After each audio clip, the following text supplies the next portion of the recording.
Okay, good morning, everyone, and happy Chanukah.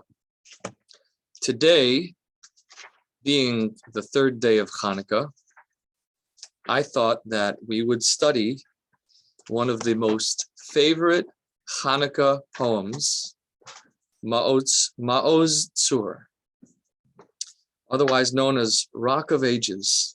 Well, it's not really Rock of Ages, but the word rock does appear in the first phrase. Maoz Tzur is a poem originally of 1, 2, 3, 4, 5 stanzas, originally of 5 stanzas, which was composed in apparently the 13th century.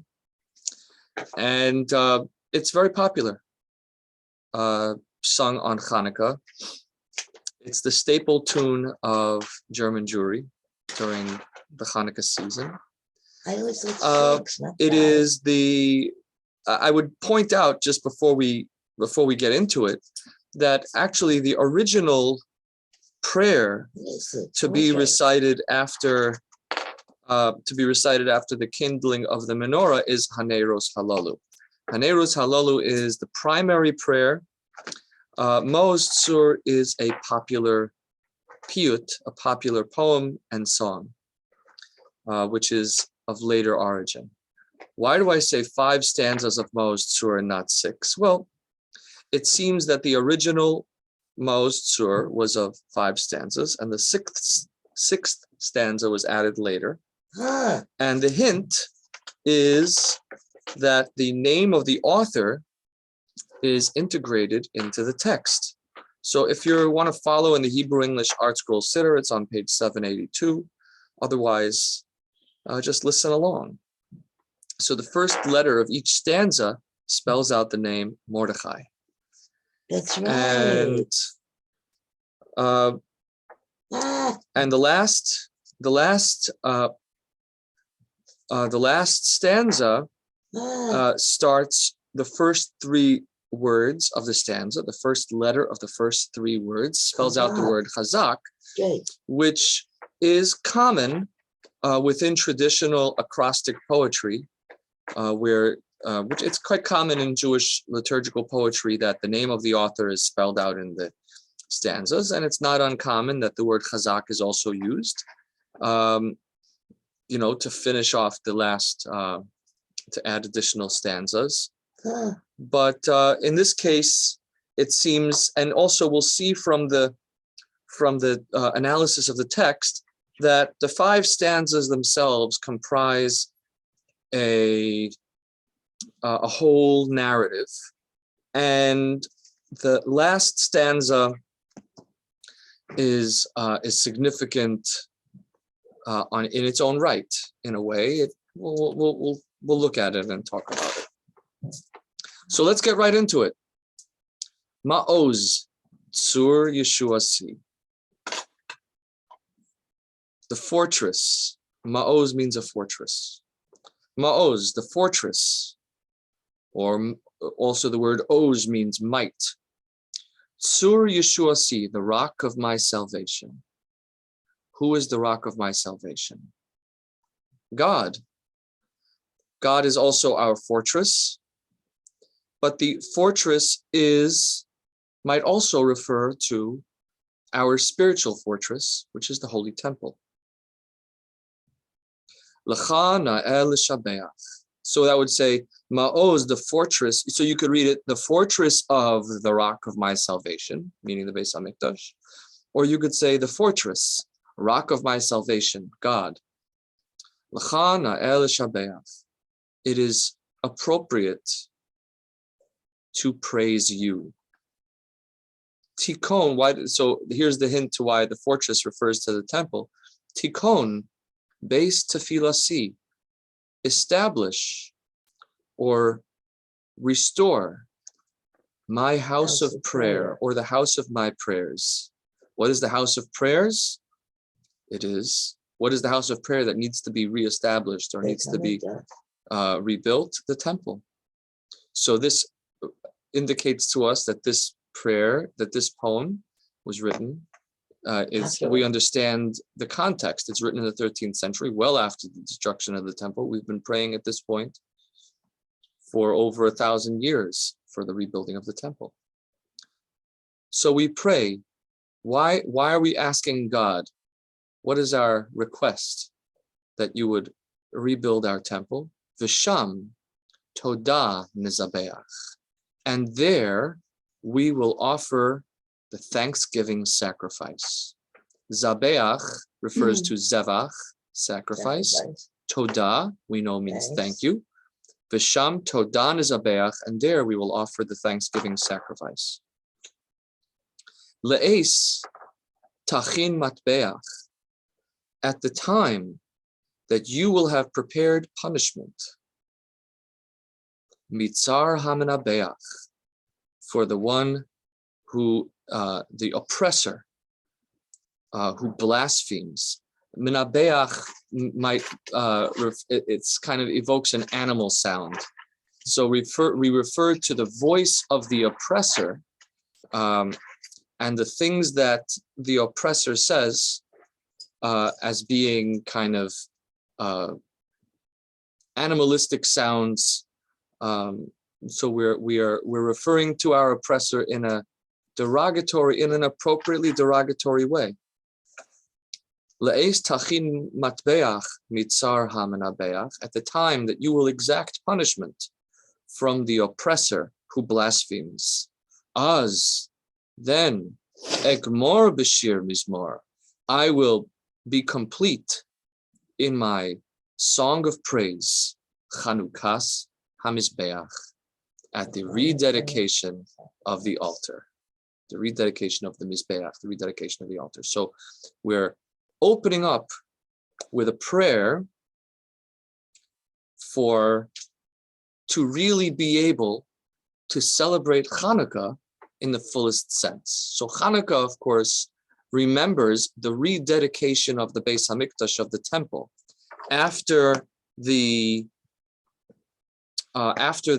Syrian Greek defiling of the temple. But when we celebrate Chanukah, we are celebrating at an incomplete time, right? We're celebrating the rededication of the temple when the temple is not standing. And so it's therefore appropriate that we start out our praise for Chanukah with the awareness that we have a lot to be grateful for, and we also have much more to hope for in the future. And the reason we hope for it is so that we can have the complete Chanukah. Az egmor Chanukah hamizbeach, then I would be able to completely celebrate the rededication of the temple, of the altar. And of course, we refer to it as a complete Chanukah hamizbeach because we know that the ultimate redemption, the dedication of the third temple, will be complete and would not end, right? That's the eternal and final redemption, one that would be lasting. And now the Paitan, the poet, reflects on Jewish history and all that we have to be thankful for, to the rock of our salvation, to God who saved us throughout history.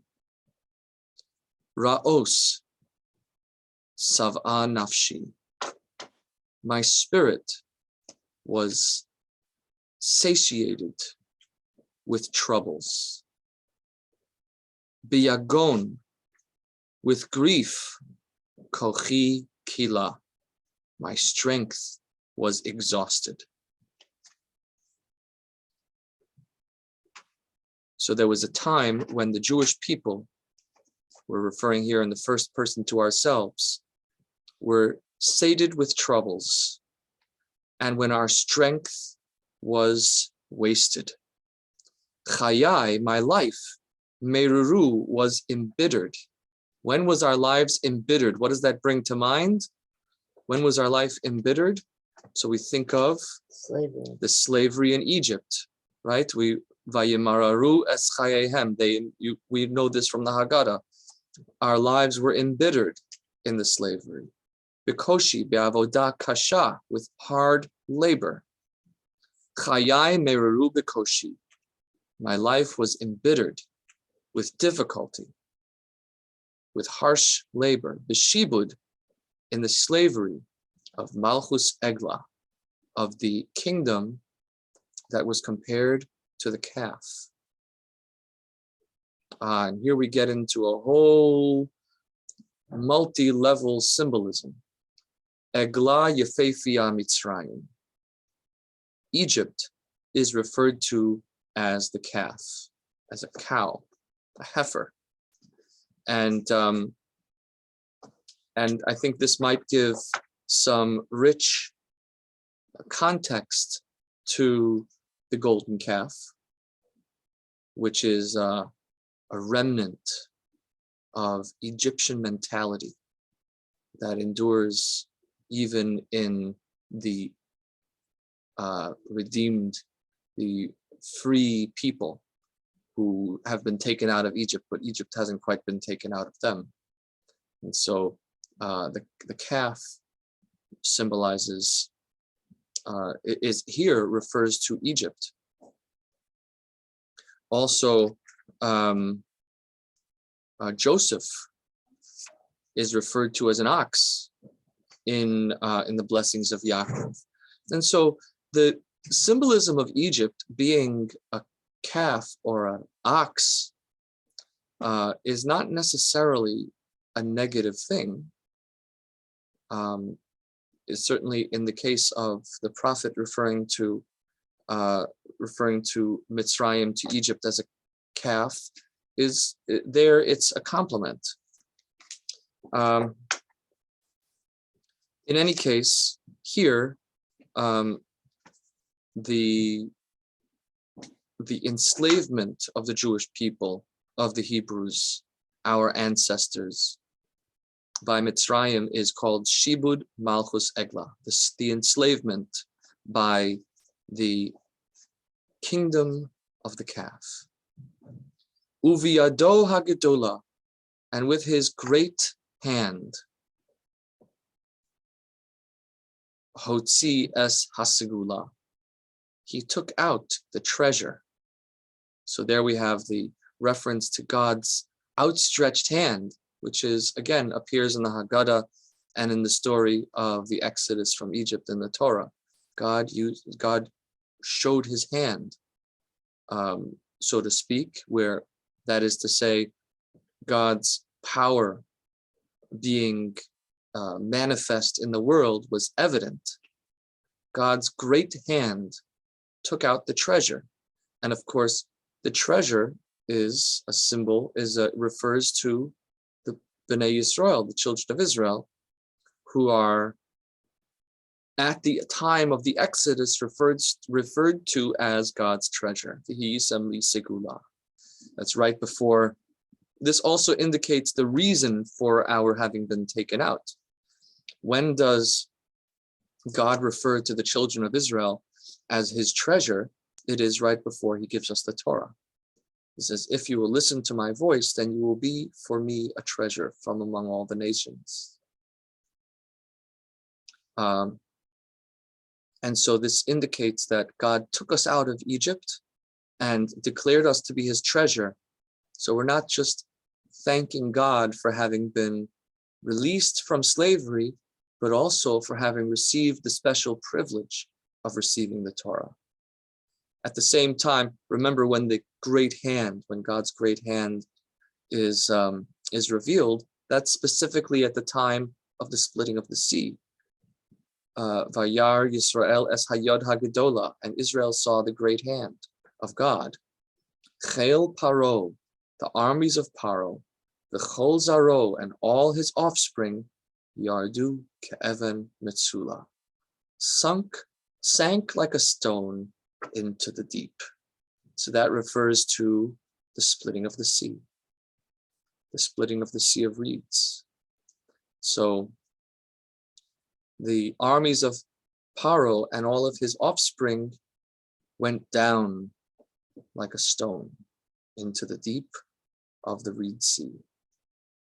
So that's the first moment in history where the nation of Am Yisrael, the Jewish people, is grateful to Hashem for his salvation. And then we move on to the next major episode in Jewish history, indicated by the stanza, by the poem Maoz Tzur. Devir Kodsho Heviani.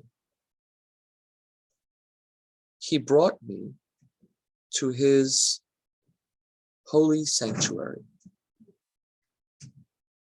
He brought me to his holy sanctuary. Now, the word devir is an interesting word that has, again, multi-layered meanings. It might mean sanctuary, but it also evokes the word davar, which means the word. And this gives us some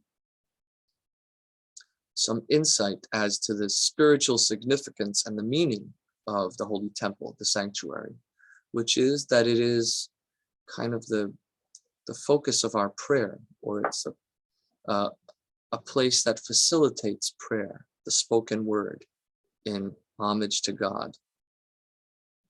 Devir Kodsho Haviani. He brought me to his holy sanctuary. V'gam sham, and there too, lo shakatati. I did not have sheket. I did not have quiet. Uva noges, the oppressor came. Vihiglani, and he exiled me. This refers to the first time that the Jewish people were exiled, and that's by the Babylonians. Why were we exiled? The destruction of the first temple and the first exile, our tradition tells us, was a consequence of our having worshipped idols, having violated the three cardinal sins of murder, idol worship, and immorality. The second temple was destroyed, and the exile is because of the sin of baseless hatred. That's a consequence of sinas chinam. But the destruction of the first temple was because we had turned away from the essence of our relationship with God.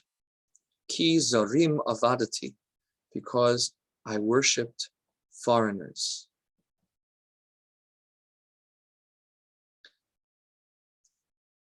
Now, in the tragedy of the exile from at the time of the destruction of the first temple is twofold. One, that we were removed from the Holy Temple, from Israel, and that the temple was destroyed. But I wouldn't say the real, but the secondary tragedy is also disturbing, is that the Jewish people now in Babylonia, in Bavel, risk losing their identity. V'yein ra'al mosachti, I prepared poisonous wine. Kim'at she'avarti, and I had almost passed away. I had almost been lost. Others translated, Kim'at she'avarti, no sooner had I departed. But the yain ra'al masachti, the poisoning wine, indicates that we had begun, as the kids nowadays say, to drink the Kool-Aid, the Babylonian Kool-Aid. And we had almost lost our identity, and we'd almost lost our Jewish nationhood. Kimat she'avarti, I'd almost lost my sense of self. But Kate's Bavel, the end of the Babylonian exile, brought about by Zerubbabel. Zerubbabel is the chief leader of the return to Israel after the Babylonian exile, who spearheaded the rebuilding of the Second Temple. Zerubbabel maybe it's his real name, maybe it's a nickname. Zerubbabel, the child of Babylonia.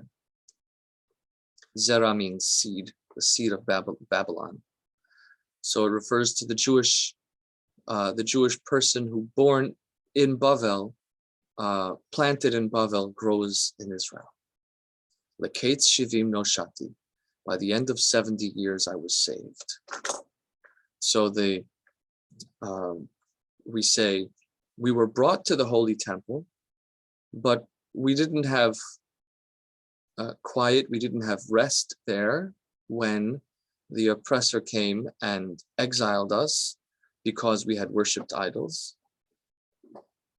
We drank the poisoned wine and lost and become intoxicated, losing our clarity and almost losing our sense of self, of Jewish nationhood. But thankfully, with God's help, the end of the exile, marked by the return of Zerubbabel and all of those that he brought with him, happened at the end of 70 years, and we were saved. So we're grateful for God's salvation at the Exodus from Egypt, and God's salvation in the return with the rebuilding of the Second Temple.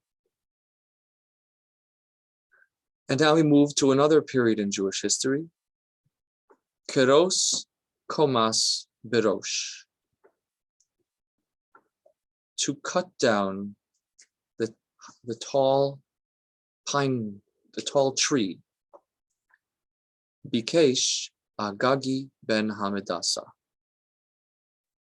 So yeah, the phrasing of this line is hard to translate verbatim. You have to rejiggle the words. The Agagite, the son of Hamedasa, which refers to Haman, sought to cut down the great tree. So the great tree refers to Mordechai. Berosh refers to Mordechai. The Talmud in Tractate Megillah says Berosh refers to Mordechai, as the Torah says, make for yourself besamim rosh. Make for yourself incense, mar duror, and that's the next word, mar duror, which translated in Aramaic is Mordechai, which right away brings to mind the name Mordechai. So Berosh refers to Mordechai. Also,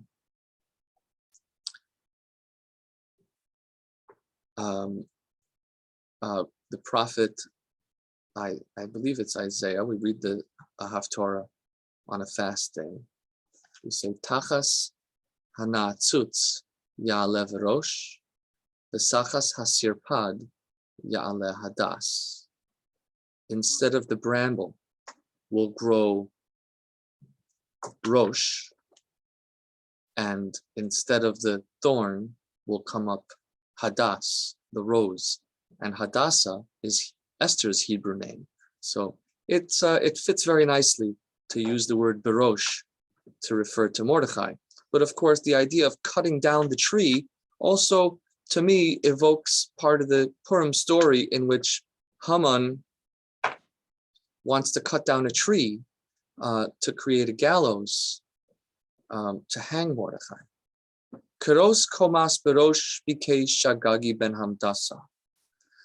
The Agagite, the son of Hamedasa, sought to cut down the tree, the height. He sought to cut down the greatness of Mordechai. Bikesh Agagi ben Hamdasa, Viniyasa, lo, lefach ulemokesh. But that turned out to be a trap and a snare for him. He was hung on that very same tree that see, that's the thing about the story of Purim, is that everything in the story of Purim that starts out being negative itself becomes leveraged as part of the salvation. So the cutting down of the tree ended up being a trap for himself, the Gava Sonish Basa, and his haughtiness was destroyed. Rosh Yamini Nisesa, you raised up the head of the Yamini. Yamini refers to Binyamin, because Mordechai was descended from the tribe of Benjamin. The Oyev, Shemo Machisa, and you erased the name of the enemy. And of course, the story of Esther indicates Haman's name being wiped out, right? Haman is the descendant of Amalek, and we're supposed to wipe out the name of Amalek, and that doesn't fully happen until Amalek, Israel's nemesis at the time of the Exodus from Egypt, reappears in the days of King Saul, of Shaul HaMelech. Shaul HaMelech is supposed to wipe out Agag, whose name appears here, Agagi, right? Shaul is supposed to wipe out Agag, the king of Amalek, and because of that, he delays in doing so. Agag has a child that ultimately becomes the ancestor of Haman. And so the wiping out of Amalek is still being perpetuated until at the time of the Purim story. Rov, the Oyev Shmo Machisa, you wiped out, you erased the name of the enemy. Rov, Banav, the Kinyanav, along with his many children and his property. Al ha'etz talisa, you hung him on the tree. And that we know Haman ultimately is hung on the gallows on that tree which he cut down, trying to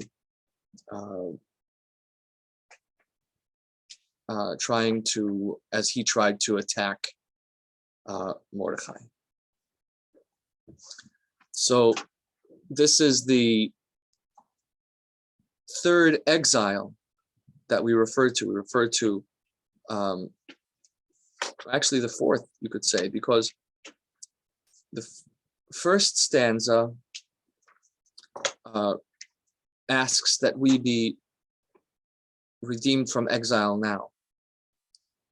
The second stanza refers to the first exile, the exile of Egypt. The next one refers to the exile of Babylonia, which we were saved from. The next one refers to the exile of Persia, which we ultimately were saved from.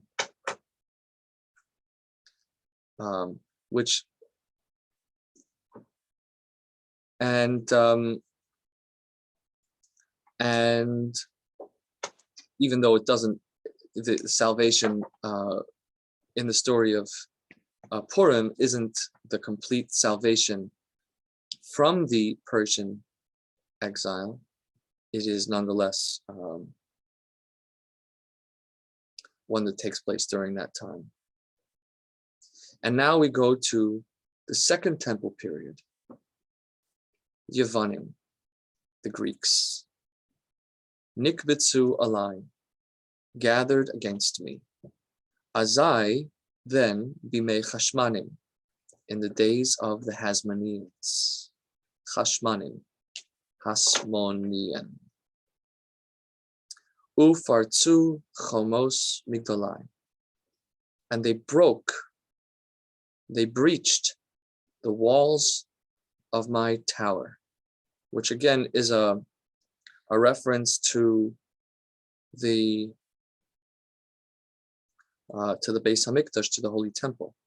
So the breach of the Holy Temple here isn't the physical breach, it's the breach of the walls of the tower, which is, it's not about the breaking of the wall, it's about attacking the greatness of the wall.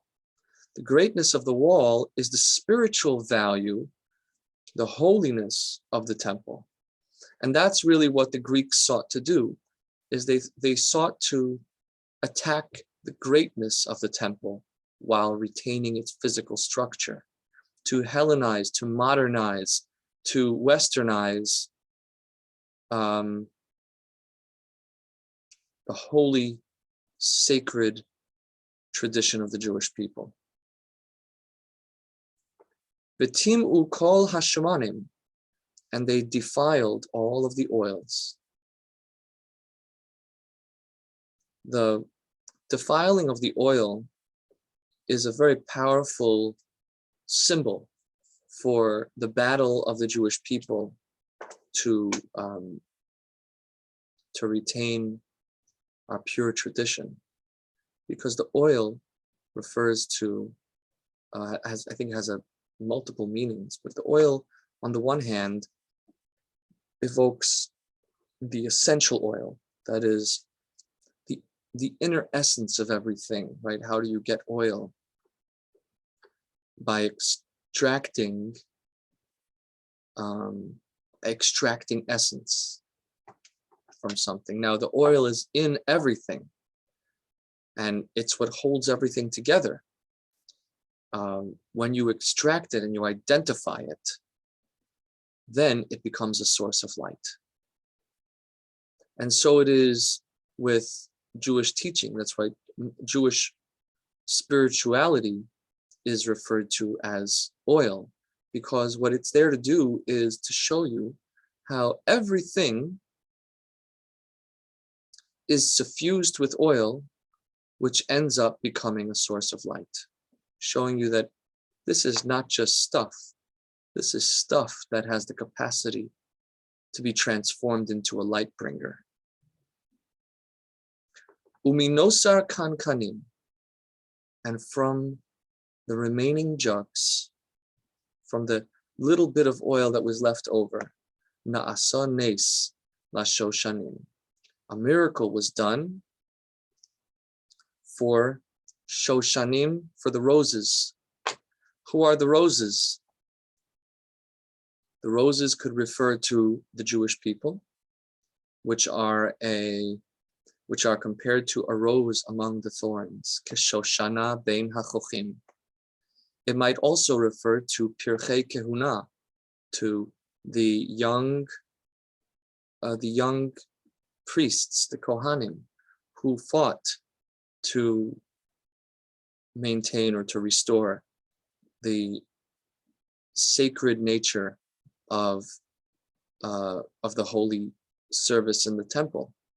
These were those who resisted assimilation and who resisted Greek influence. Na'asanes lashoshanim, those roses, the young priests, had a miracle done to them. And so, B'nai Vinah, the sons of understanding, Yemei Shemona, 8 days, Kav'u Shir Urananim, they established for song and praise, song and celebration.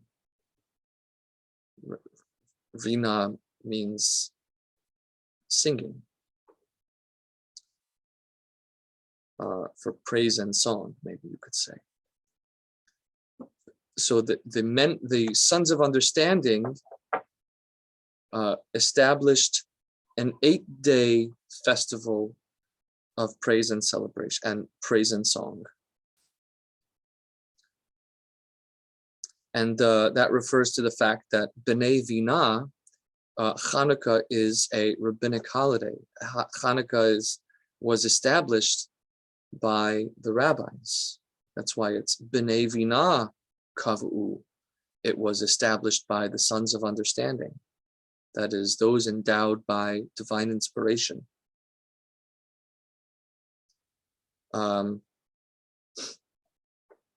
Using their wisdom, using the methodology given to us by God, the power vested in Torah scholars.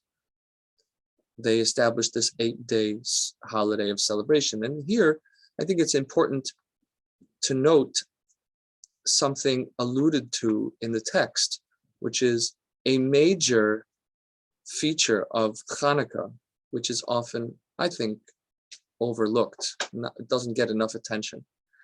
Of course, Chanukah is about lighting the menorah, but there is another mitzvah that we do on Chanukah for which a bracha, for which a blessing is recited, and that is the reciting of Halal, the prayers of praise, which are only said on festivals, on holidays. Halal, indeed, the Halal of Chanukah surpasses many of the important festivals in that, for example, on the latter days of Passover, only a portion of the Halal is recited. But on Chanukah, the Halal is recited in its entirety. So this was, they established Chanukah to be a festival of praise, of song, which we fulfill when we say Hallel in our morning service. So that's the Mordechai. That's the first 5 stanzas of the Maoz Tzur. So if we look at this as a whole piece, as one narrative, we start out saying, God, please bring back the temple so that we can complete the celebration of rededication by the rebuilding of the temple, and then we can give our thanksgiving. You have saved us in the time of Egypt. You have saved us from losing ourselves in Babylonia. You saved us from Haman, and you saved us from Syrian Greek assimilation and oppression. The last stanza, as we said in the beginning, seems to have been added on later. Kind of, in a sense, restates the prayer in the first stanza. Not giving thanksgiving, but asking that we be saved from this oppressor under whom we find ourselves today. For this reason, many Siddurim, many prayer books had this passage omitted because it was seen as incendiary, to be referring to the countries in which we live as oppressors. But nonetheless, it has meaning. We pray, Chasof zeroa kodshecha, uncover your holy arm, the korev ketz hayeshua, and draw near the end of your salvation. Nikom nikmas dam avadecha, avenge the blood of your servant. Right, so you could see why this would be a little bit controversial. Avenge the blood of your servants, I say, spilled by, begin parentheses, spilled by, end parentheses, Me'umah haresha'a, the wicked nation. Ki arka lanu hasha'a, because this time is so long for us. Your salvation is taking too long. Li'en kates de mehara'a, and the days of evil seem endless. D'cheyad mon, push away the red one. Who is the red one? Esav. Esav refers to the ancestor of Rome. Rome is considered the spiritual descendant of Esav.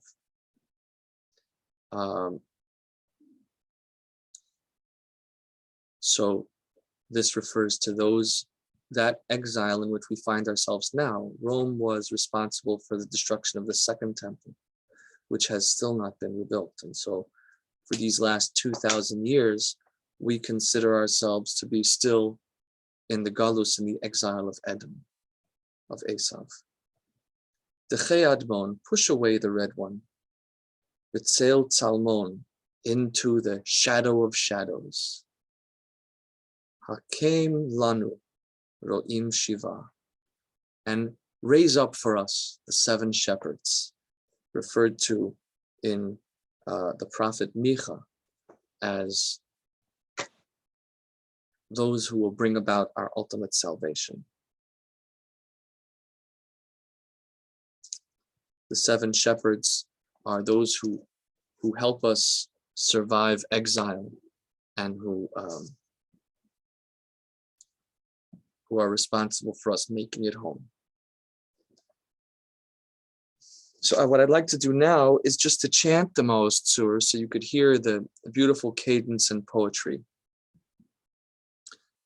What I'll do though is I'll read it in the, there's some nuances in the text that I'll follow the German Jewish tradition, which some very slight differences in the text. Let me just grab the other sitter. Right back.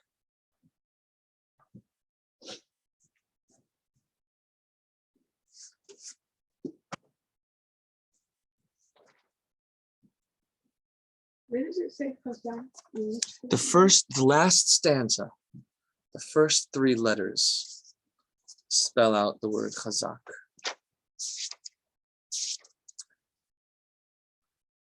Okay, you ready? I'm going to chant the whole thing from beginning to end in Hebrew. Maoz Tzur Yeshuasi L'chana El Shabeach Tikon Beis Tefilasi V'Shamto Dan Izabeach Le'es Tachin Matbeach Mitzar Hamenabeach Azegmor B'Shir Mizmor Chanukas Hamizbeach Ra'oz Savanafshi Biagon Kochi Kala Chayai Mereru Bekoshi B'Shibud Malchus Egla Uviado Hagedula Hotzias Hasegula Chel Paro V'Chol Zaro Yardu Ke'even Metzula Devir Kodsho Heviani V'Gam Sham Lo Shakatti Uvanoges V'Higlani Kizarim Avadati V'Yein Ra'al Masachti Kim'at She'avarti Kates Bavel Zerubavel Lekates Shiv'im Noshati Keros Komas Berosh Bikesh Agagi Ben Hamdasa V'Niyasa Lola Mokesh V'Gavaso Nishbasa Rosh Yamini Nisesa V'Oyev Shmo Machisa Rov Banav V'Kinyanav Al Ha'etz Talisa Yevanim Nikbetsu Alai Azai Bimei Chashmanim Ufartzu Chamos Migdalai V'Tim'u Kol Hashmanim Uminosar Kankanim Nasanes Lashoshanim B'nei Vina Yemei Shemona Kavushir Urnanim. And then Chasof Zeroa Kodshecha V'Karev Kates Haishua Nikom Nikmas Dam Avadecha Me'uma Harisha'a Ki Archa Lanu Haishua V'Yein Kates Limei Hara'a Dechei Admon B'Tzel Tzalmon Hakem Lanu Ro'im Shiv'a. I think maybe if in reading the text, you might hear, I think, maybe it's just my imagination, you might hear a slight difference in the cadence of that last stanza than in the others. The first 5 are, I think, tighter. They're more crisp in their poetry than the last one. So that's Maoz Tzur. So I guess we can conclude with the prayer that we have the opportunity before the end of Chanukah, maybe even before the lighting of Chanukah tonight, that we have the opportunity to really to celebrate Chanukah in the fullest sense. The Az Egmor B'Shir Mizmor Chanukah Samizbeach.